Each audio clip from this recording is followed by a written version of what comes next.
আমি বাংলাদেশে দেখতে পাচ্ছি প্রচুর পরিমাণ যুবক যুবতী, বিশেষ করে যারা ইসলামের সাথে রিলেট না, কাফের মুশরিক বেঈমান ব্লগারদের খপ্পরে পড়ে তারা ধীরে ধীরে নাস্তিক হয়ে যাচ্ছে।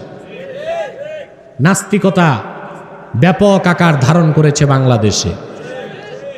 সোশ্যাল মিডিয়াতে ইসলাম বিরোধী প্রচারণা বন্ধের কোনো ব্যবস্থা নাই। আপনি রবি ঠাকুরের জাতীয় সঙ্গীত নিয়ে ব্যঙ্গ করবেন, পানিশমেন্ট আছে, ঠিক কিনা? সংবিধান নিয়ে কথা বলবেন, পানিশমেন্ট আছে। কিন্তু আমার নূর নবী মুহাম্মদ সাল্লাল্লাহু আলাইহি সাল্লামের আরশ চুম্বী সম্মান মর্যাদার বিরুদ্ধে, আল্লাহ সম্মান মর্যাদার বিরুদ্ধে, ইসলামের বিরুদ্ধে বাক স্বাধীনতার দোহাই দিয়ে নাস্তিক ব্লগাররা ফেসবুকে যা খুশি তা লেখে। বাংলাদেশের আইনে পানিশমেন্টের কোনো ব্যবস্থা নাই। এদেশের মানুষের দীর্ঘদিনের দাবি হচ্ছে আমাদের দেশে ব্লাসফেমি আইন করতে হবে। এটা ইউরোপ আমেরিকাতেও আছে, ব্লাসফেমি আইন। অর্থাৎ সেই দেশে ইউরোপে নিয়ম হচ্ছে খ্রিস্টান ধর্মের বিরুদ্ধে কেউ কথা বলতে পারবে না।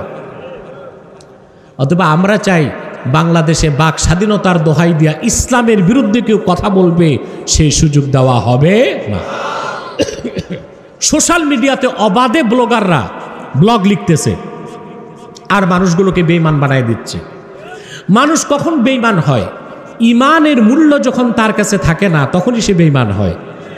পদ পদবীর জন্য, বিত্ত বৈভবের জন্য, পার্থিব স্বার্থে কিংবা নগদ কিছু পাওয়ার প্রাপ্তির আশায় সে মুরতাদ হয়, ইমানকে নষ্ট করে।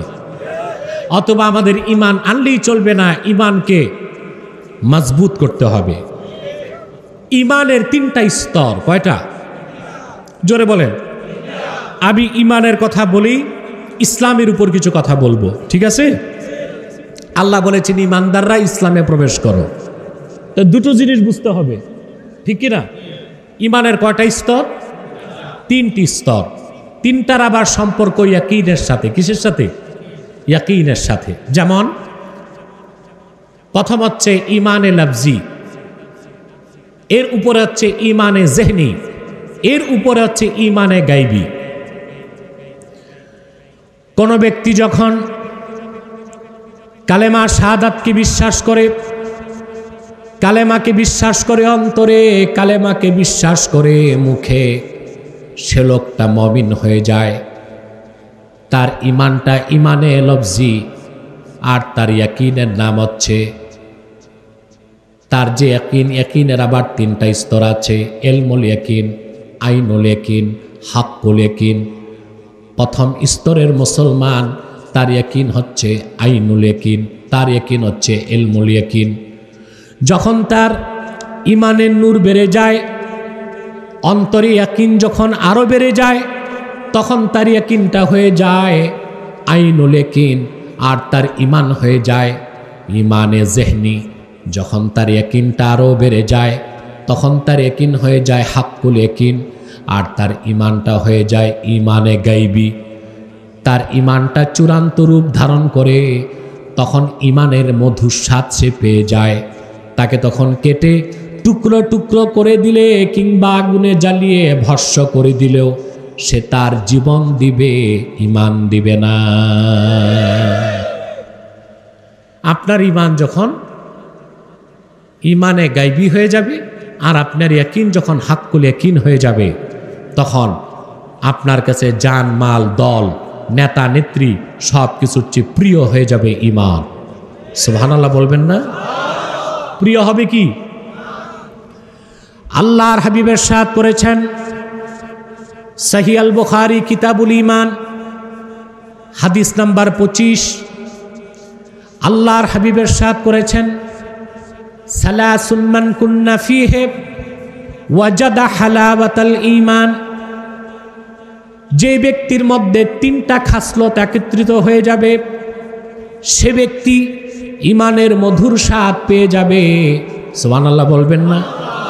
কয়টা খাসলাত? তিনটা খাসলাত যখন কোনো ব্যক্তির অন্তরে একত্রিত হয়ে যাবে, ইমানের মধুর স্বাদ সে পেয়ে যাবে। তার প্রথমটা হচ্ছে মান কানাল্লাহু ওয়া রাসূলুহু আহাব্বা ইলাইহি মিম্মা সিওয়াহুমা, সেই ব্যক্তি, সেই ঈমানদার যার কাছে আল্লাহ তার রাসূল মুহাম্মদ সাল্লাল্লাহু আলাইহি সাল্লামের ভালোবাসা সকল কিছুর চাইতে, এমনকি তার জীবনের চাইতেও বেশি হয়ে যাবে। সাহাবায়ে কেরাম জীবনের চেয়ে বেশি আল্লাহ তার রাসূলকে ভালোবাসতেন, ঠিক কিনা? বদর যুদ্ধে আবু বকর সিদ্দিক রাদিয়াল্লাহু তাআলা আনহু ছিলেন রাসূলুল্লাহর পক্ষে, আর ওনার বড় ছেলে আব্দুর রহমান, তিনি তখনও মুসলমান হন নাই, তিনি ছিলেন কাফেরদের পক্ষে। বদর যুদ্ধের পরে সিদ্দিক আকবরের ছেলে আব্দুর রহমান মুসলমান হওয়ার পর পিতাকে বললেন, বাবা, বদর যুদ্ধে আপনি ছিলেন ইসলামের পক্ষে, আমি ছিলাম বিপক্ষে, কয়েকবারই আপনাকে কাছে পেয়েছিলাম, আমি ইচ্ছে করলেই আপনার গর্দান কাটতে পারতাম, কিন্তু করি নাই, আমার একটু মায়া লাগছে, আপনি আমার বাবা, সেই জন্য মারি নাই। আবু বকর সিদ্দিক রাদিয়াল্লাহু তাআলা আনহু বললেন, শুনে রাখো আব্দুর রহমান, কাবার মালিক আল্লাহর কসম, বদর যুদ্ধে তুমি আল্লাহ তার রাসূলের শত্রু ছিলা, একবারও যদি আমি তোমারে আমার হাতের নাগালে পেতাম, কাবার মালিক আল্লাহর কসম, আমার তরবারি তুমি সন্তান বলে তোমারে মাফ করতো না, তোমার গর্দান কেটে দিতা। যতক্ষণ পর্যন্ত আপনার ঈমান পরিপূর্ণ না হবে, ততক্ষণ পর্যন্ত আল্লাহ তার রাসূলের ভালোবাসা আপনার অন্তরে সব কিছুর চেয়ে বেশি হবে না। সেজন্য তিনটি খাসলাত যখন চলে আসবে আপনার মধ্যে, আপনি বুঝতে পারবেন আপনি খাঁটি মুমিন হয়ে গেছেন। তখন আপনাকে ফাঁসি কাস্টে ঝুলালে, জ্যান্ত আগুনে ছেড়ে দিলে, কিংবা কেটে টুকরো টুকরো করে দিল, আপনি জান দিবেন, ঈমান দিবেন না, ঠিক কিনা? কটা খাসলাত? দ্বিতীয় খাসলাত হচ্ছে ওয়ামান ইউহিব্বুল মারআ লা ইউহিব্বুহু ইল্লা লিল্লাহ। আর দ্বিতীয় খাসলাত হচ্ছে ব্যক্তি কাউকে ভালোবাসবে আল্লাহর জন্যে, আর কারো সাথে দুশ্মনী রাখবে আল্লাহর জন্যে। আমাদের কাছে কিন্তু এই মানদণ্ড নাই। আমরা কিন্তু ইসলামের স্বার্থে কাউকে ভালোবাসি না, ইসলামের স্বার্থে কারো সাথে আমরা দুশ্মনী রাখি না।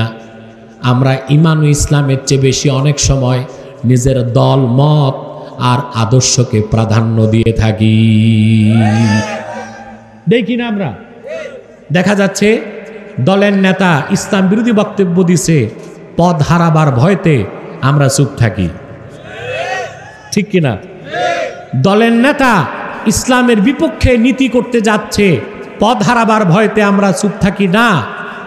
নেতা নেত্রী দল মতাদর্শ সেটা যেই হোক, যারটাই হোক, যদি ইসলামের সাথে সাংঘর্ষিক হয়, খাঁটি মুমিন মুসলমান ইসলামকে প্রাধান্য দিবে, দল মত ও আদর্শকে কখনো প্রাধান্য দিতে পারে না। পারে? পারে?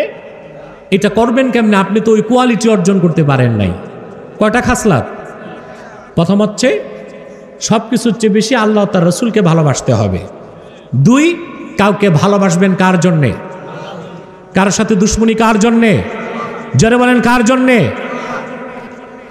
তিন নাম্বার খাসলাত ওয়ামান ইয়াকরাহু আইয়াউদা ফিল কুফরি বাদা ইদ আনকাদাহুল্লাহ কামা ইয়াকরাহু আইয়ুলকা ফিন্নার।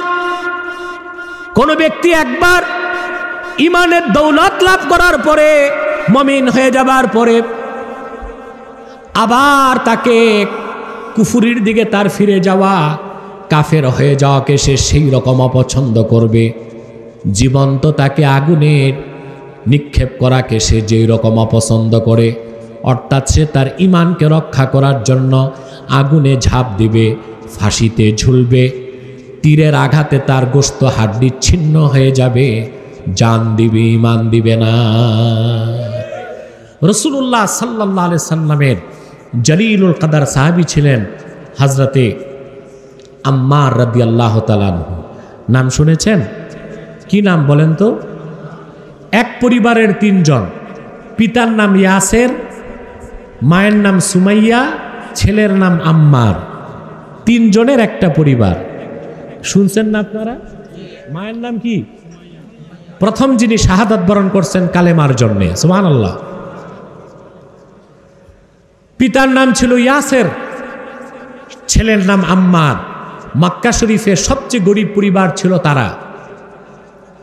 ঈমান আনার কারণে আবু জেহেল প্রতিদিন তাদেরকে মারত।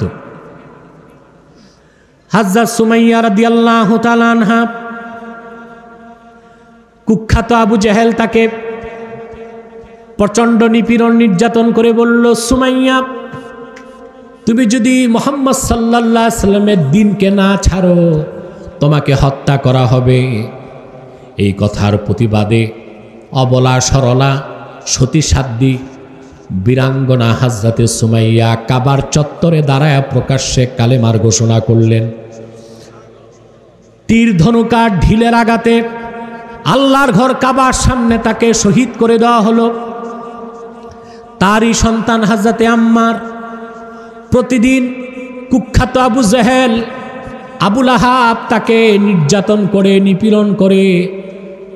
একটি তার অপরাধ ছিল, তিনি কেন ঈমান এনেছেন, মুসলমান হয়েছেন।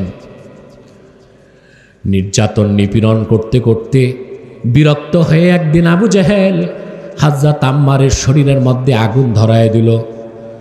জীবন্ত আম্মার মরুভূমির মধ্যে ছুটোছুটি করছেন, তার শরীরের আগুন নিভাবার জন্য কেউ তার সামনে আসে না আবু জেহেলের ভয়তে। সংবাদটা যখন আল্লাহর আখিরি নবী নূর নবীজি মুহাম্মদ সাল্লাল্লাহু আলাইহি সাল্লামের কান মোবারকে গেল, রাসূলুল্লাহ দৌড়িয়ে আসলেন। হাদিস সাক্ষ্য দেয়, হযরত আম্মারের সামনে দাঁড়িয়ে আল্লাহর রাসূল আগুনকে ধমক দিয়ে বললেন, ইয়া নারু কুনি বারদাও ওয়া সালামান আলা আম্মার কামা কুনতে আলা ইব্রাহিম। আল্লাহর হাবিব আগুনকে ধমক দিয়ে বললেন, রে আগুন, আমার আম্মারের উপর তুমি শান্তিদায়ক ঠান্ডা হয়ে যাও, যেভাবে আরেকবার আমার দাদা ইব্রাহিমের জন্য হয়ে গিয়েছিলা। হাদিস সাক্ষ্য দেয়, আল্লাহর হাবিব মুহাম্মদ সাল্লাল্লাহু আলাইহি সাল্লামের এই ধমকের সঙ্গে সঙ্গে হযরত আম্মারের শরীরের আগুনকে আল্লাহ পাক পানি বানায় দিলেন।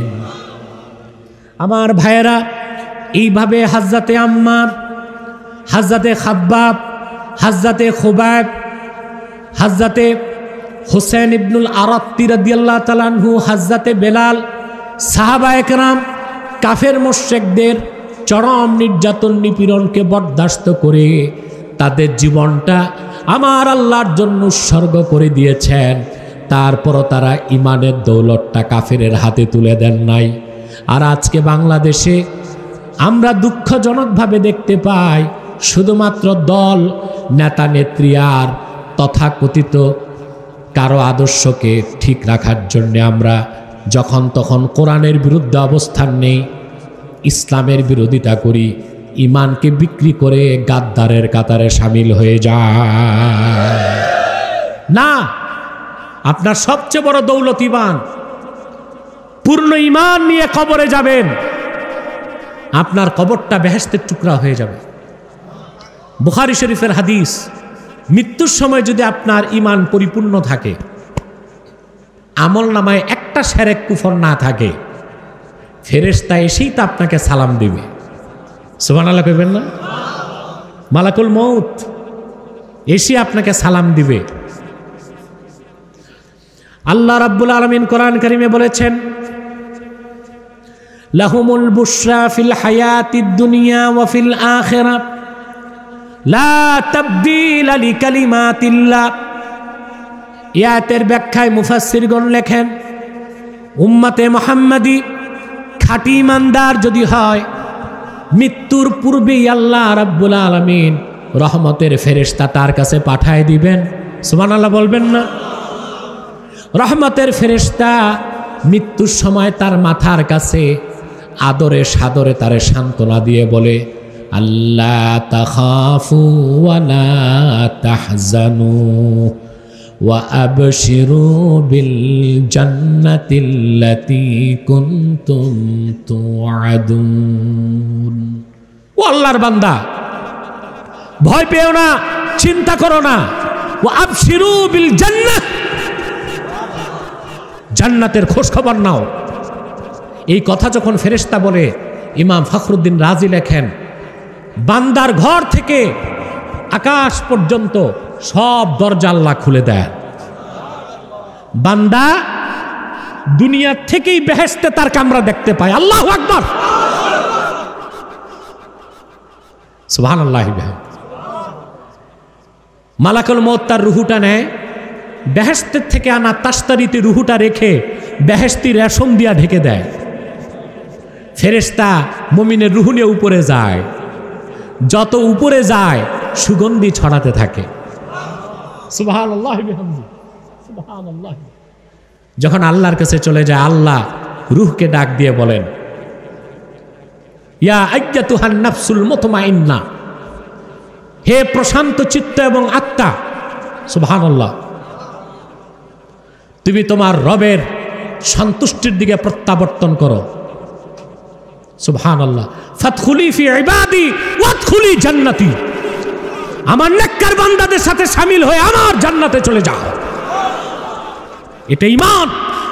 সুবহানাল্লাহ বলে।